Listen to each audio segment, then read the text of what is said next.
இத பாருங்க, என் கையில என்ன இருக்குன்னு கரெக்டா சொல்லிட்டீங்கன்னா நீங்க என்ன கேட்டாலும் வாங்கி தர்றேன். சொல்லுங்க பாக்கலாம். சாக்லேட் வாங்கிட்டு வந்திருக்கீங்க. தப்பு, நீ சொல்ற. எனக்கு சைக்கிள் வாங்கிட்டு வந்திருக்கீங்க. போடா முண்டா, சைக்கிள் கையில வச்சா கொண்டு வர முடியும்? மங்களா நீ சொல்லு பாக்கலாம். எனக்கு ஜிமிக்கி வாங்கிட்டு வந்திருக்கீங்க. உனக்கு ரொம்ப ஆசைதான். நீங்க சொல்லுங்க. எனக்கு என்னப்பா தெரியும், அவங்களே கேளு. என்ன தெரியலையா? சஸ்பென்ஸ வச்சு போர் அடிக்காத மாமா, நாங்களே பாத்துக்கிறோம். விடுங்க, நானே சொல்றேன் விடுங்க. நீங்க எல்லாம் மெட்ராஸுக்கு போய் உங்க அப்பாவை பாக்குறதுக்காக ரயிலுக்கு டிக்கெட் எடுத்து வந்திருக்கேன். என்ன குடும்பமா, என்ன குடும்பமா, என்ன குடும்பமா, என்ன குடும்பமா, என்ன குடும்பமா. இந்தாங்க, இது அவர் பாக்குறதுக்கான ஆர்டர். சாயங்காலம் 6 மணிக்கு ட்ரெயின். நீங்க குழந்தைங்க எல்லாம் போயிட்டு வந்துருங்க. அதென்ன தம்பி, எங்களை மட்டும் போக சொல்றேன். அவர் உன்னை பாக்கணும்னு எவ்வளவு ஆசையா துடிச்சிட்டு இருக்காரு. வாஸ்து தாங்க, ஆனா இந்த நேரத்துல நான் அவரை பார்த்து எல்லாமே கெட்டுரும். காரியம் கெட்டு போயிடுமா? அதாவது இந்த மாசத்துல இருந்து வியாபார சீசன் ஆரம்பிக்குதுல்ல, அதனால நான் அங்கேயும் சுத்தி இருந்தோம்னா வியாபாரம் கட்டும். அதை சொல்ல வந்தேன். அது ஒண்ணும் பரவாயில்ல, ஃபேக்டரிக்கு 2 நாள் லீவ் போட்டு எல்லாரும் சேர்ந்தே போயிட்டு வருவோம். இத பாருங்க, இன்னொரு டிக்கெட் எடுக்கணும்னா ரொம்ப கஷ்டம். நீங்க குழந்தைங்க எல்லாம் போயிட்டு வாங்க. ஒண்ணும் பேசாதீங்க. ட்ரெயின் சாயங்காலம் 6 மணிக்கு. நீங்க குழந்தைங்க எல்லாம் போறீங்க. ஒண்ணும் பேசாதீங்க, பேசாம இருங்க.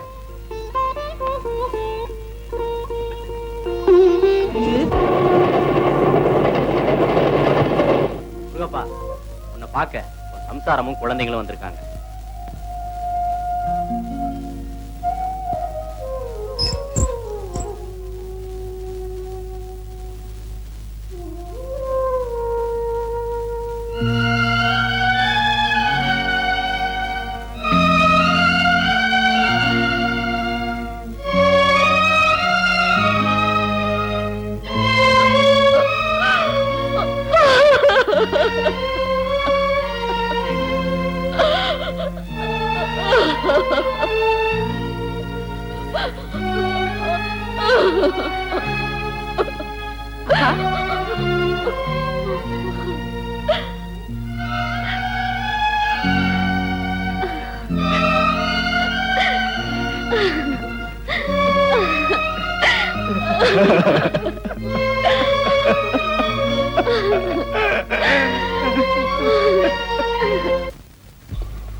எங்கோடா அட வாப்பாங்க, ஆசையா 2 வார்த்தை பேசலாம்னா ஆளு கண்ணுக்கே கிடைக்க மாட்டேங்கிறியே. எங்க டவுனுக்கு போயிட்டு வரையா? ஆமாங்க, இன்னைக்கு திருவள்ளூர் சந்தை இல்ல, அதான் மாடு பிடிக்கலாமேன்னு போயிருந்தேன். அப்படியா? தள்ளி உட்கார. வா வா, உட்கார் உட்கார் உட்கார். ஆமா, ஏர் ஓட்டுறதுல இருந்து கவலை அடிக்கிற வரைக்கும் நிறைய மாடுகள் இருக்க. அப்புறம் எதுக்கு மாடு? அதெல்லாம் இருக்குதுங்க. நம்ம கறவை மாடு மடி வெத்தி போச்சு, அதான் புதுசா மாடு பிடிக்கலாமேன்னு போயிருந்தேன். நமக்கு ஒண்ணும் ஒத்து வரலீங்க, அதான் வந்துட்டேன். உள்ளூர்லயே சொந்தத்திலேயே இருக்கு, இதை விட்டுட்டு அசலூர் போயிருக்கீங்க. சுரணத்தோட பொண்ணு தலகாலன்னு வளர்ந்துருக்கா, நீயோ அவளுக்கு முறமாப்பிள. பொண்டாடி சித்து போன கவலையிலேயே இருந்தா எப்படி?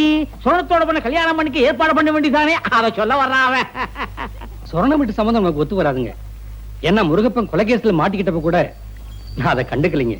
அதுக்கப்புறம் அவங்க ரொம்ப நாளா அரசு மரத்தடையில இருந்தாங்க. அப்ப கூட அவங்களுக்கு நான் எந்த உதவியும் செய்யலைங்க. இப்ப அவங்க வசதியா இருக்காங்க. இப்ப நான் போய் பொண்ணு கேட்டா அது நம்ம மரியாதையை நாமே கெடுத்துக்கிட்ட மாதிரி ஆயிடுங்க. அட நீ ஒண்ணு எல்லா நேரத்திலயும் ஒருத்தர் உதவி பண்ண முடியுமா? ஏதோ அந்த நேரத்துல நீ கஷ்டத்துல இருந்த, இப்ப அவங்களும் நல்லா இருக்காங்க, நீயும் நல்லா இருக்க. தாயோட புள்ள தட்டியோட பானேன்னு ஒன்னா சேர்ந்துக்க வேண்டியதானப்பா. கவுண்டர் எதுக்கு சொல்றாருன்னா, சுரணத்து வீட்டோட டவுன்கார பையன் ஒருத்தன் இருக்கான். அவனுக்கும் சுரணத்துக்கு ஏதோ இருக்கிறதா கசாபசான ஊருக்குள்ள பேசிக்கிறான். நீ சுரணத்தோட பண்ண கல்யாணம் பண்ணிக்கிட்டேன்னா அந்த வீட்டோட மாப்பிளையா போயிடலாம், அந்த பையனையும் அங்கிருந்து விரட்டிடலாம், சுரணத்து மேல கெட்ட வரையும் தொடச்சிடலாம். ஆக இந்த கல்யாணத்தினால சுரணத்து மேல இருக்கக்கூடிய பழி நீங்கிடுமேனு தான் கவுண்டர் இவ்வளவு வாக்கு எடுக்கிறார். என்ன கவுண்டரே, நான் சொல்றது எப்படி? ஐயரே, அப்பப்போ பாயிண்டுகளை அள்ளி விடுறீரையா. நீங்க 1000 சொல்லுங்க, எனக்கு என்னமோ சொரணம் பொண்ணு கொடுக்குங்கிற நம்பிக்கை இல்ல. நம்பிக்கை நாங்க நம்பிக்கை. நாளைக்கே வெத்தலை பாக்கு எடுத்துட்டு போங்க. பொண்ணு குடுக்கறாரா இல்லையான்னு பாத்துருவோம். குடுக்கறாளா இல்லையாவா? ஏண்டா ஊருக்குள்ள பெரிய மனுஷன் நான் எதுக்கு இருக்கிறேன்? இல்லன்னா விட்டுவனா? ஓய் ஐயரே, அவர் என்ன மாட்டேனா சொல்றார்? நாளைக்கு போனதுல முடிவுக்கு வந்துட்டார். நாளைக்கு எப்ப நல்ல நேரமோ அப்ப பார்த்து போகணும்னு நினைக்கிறார். நாளைக்கு 4 இருந்து 6 ஃபர்ஸ்ட் கிளாஸ் அமிர்த யோகம். அப்ப நம்ம எல்லாரும் சேர்ந்து போயிட வேண்டியதான். என்ன சொல்றேன்? சரின்னு சொல்லப்பா.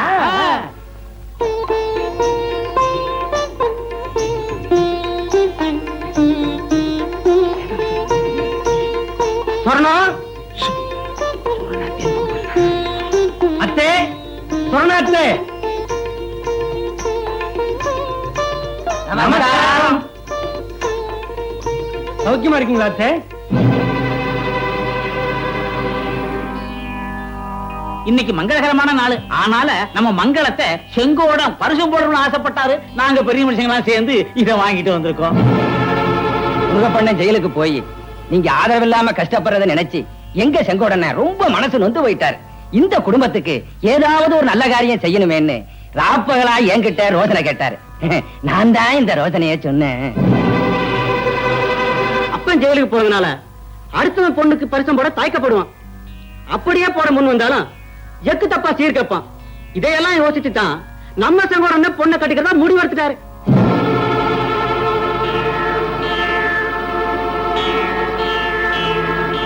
வெத்தலை பாக்கு தட்டு இல்லாம வந்திருந்தா ஒருவேளை சோறாது போட்டிருப்பேன். இப்ப பச்சை தண்ணி கூட கிடையாது. மரியாதை எந்திரிச்சு வெளியே போங்க.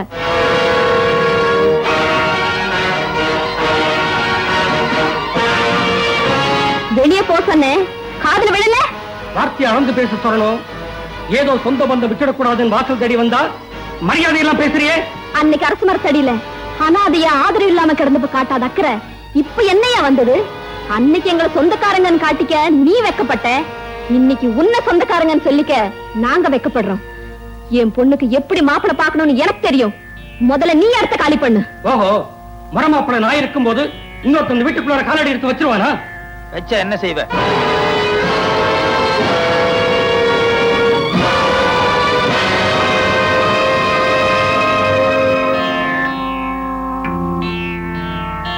இன்னும் 2 மாசத்துல ஒரு நல்ல மாப்பிள்ளையா பார்த்து இதே வீட்டு வாசல்ல கல்யாணத்தை நடத்துறேன்.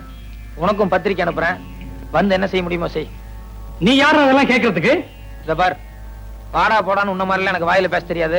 மரியாதை வெளியே போ. என்னடா பாத்துக்கிட்டு இருக்கீங்க? இவனை பிடிச்சி அடிச்ச ரோட்ல உருட்டுங்கடா. என்னடா அது, பரிசம் போட போனானுங்க, ரொம்ப நேரம் ஆச்சு. ஒரு வேளை கல்யாணத்தை முடிச்சிட்டு வர்றானுங்களோ, ஒரு தகவலும் தெரியலையே.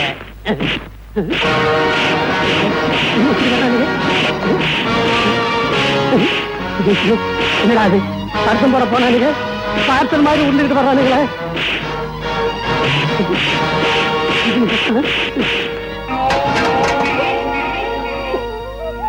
என்னங்க நீங்க பொறுக்கி பசங்க அவங்க ஏதோ பேசினாங்கன்னா அதுக்காக நீங்க வேதனைப்பட்டு இருக்கீங்க?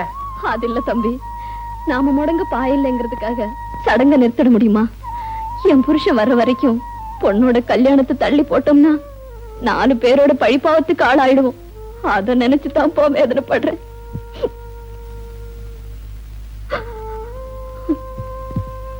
நீங்க சரின்னா சொல்லுங்க, நாளைக்கே நான் மாப்பிள்ளை பாக்குறதுக்கு ஏற்பாடு பண்றேன். போல ஆசையா இருக்கு. அந்த பையன் யாரோ எவனோ எனக்கு தெரியாது. ஆனா அவன் என் குடும்பத்துக்கு தெய்வம் மாதிரி.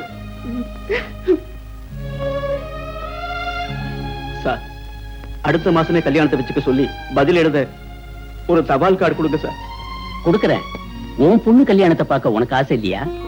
சார், நான் கல்யாணத்துக்கு போக முடியுமா? முடியும்பா. இந்த மாதிரி ஒரு சில முக்கியமான காரியங்களுக்கு யாராவது ஒரு பெரிய மனுஷன் ஜாமீன் கொடுத்தா பரோல்ல விடுவாங்க. நான் வேணா உனக்காக உன் வக்கீலுக்கு ஒரு லெட்டர் எழுதி போடுறேன். அவர் கண்டிப்பா ஏதாவது ஒரு ஏற்பாடு பண்ணுவார்.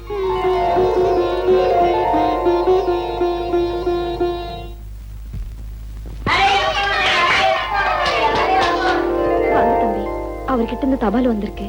அவரும் கல்யாணத்துக்கு வர்றதுக்கு வக்கீல் ஏதோ ஏற்பாடு பண்ணிருக்காரா? ரொம்ப சந்தோஷங்க.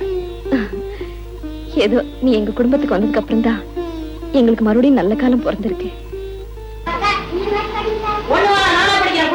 நீ சும்மா இல்லடா, நானே இன்னும் முழுசா கேட்கல. வாமா, உள்ள போய் இன்னொரு வாட்டி படிச்சு காமிமா.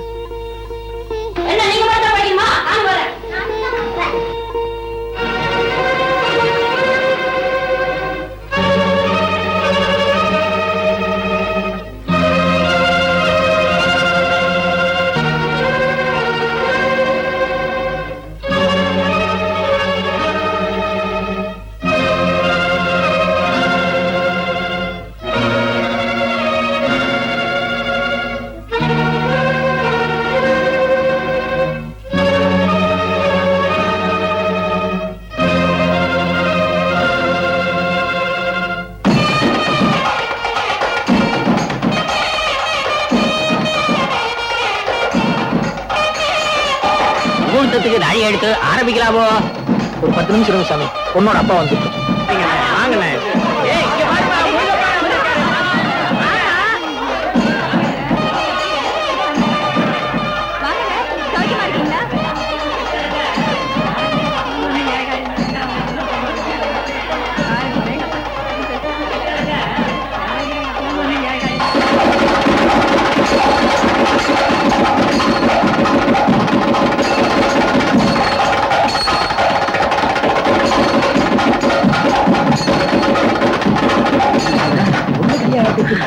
வந்தாச்சு. இவர்தாங்க நான் சொன்ன மெட்ராஸ் தம்பி.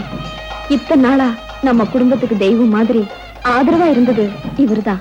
ஆமா முருகப்பா, அனாத மாதிரி வீதியில கிடந்த உன் குடும்பம் இன்னைக்கு இந்த அளவுக்கு வசந்து இருக்குதுன்னா அதுக்கு இந்த தம்பி தான்ப்பா காரணம்.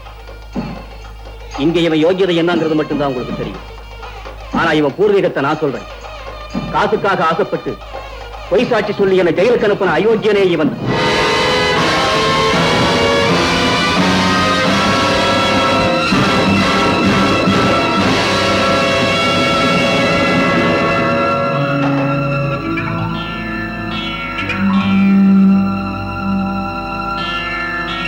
பிக் பாக்கெட் அடிக்கிறதுல இருந்து திருடுற வரைக்கும் எல்லா அயோக்கியத்தனமும் இவனுக்கு கை வந்த கலை. ஏதோ ஒரு பெரிய தப்புக்கு திட்டம் போட்டுதான் இந்த ஊருக்குள்ள யோகியமாறு நடிச்சுக்கிட்டு இருக்கிறான். ஏப்பா இவர் சொல்றதெல்லாம் உண்மைதானா?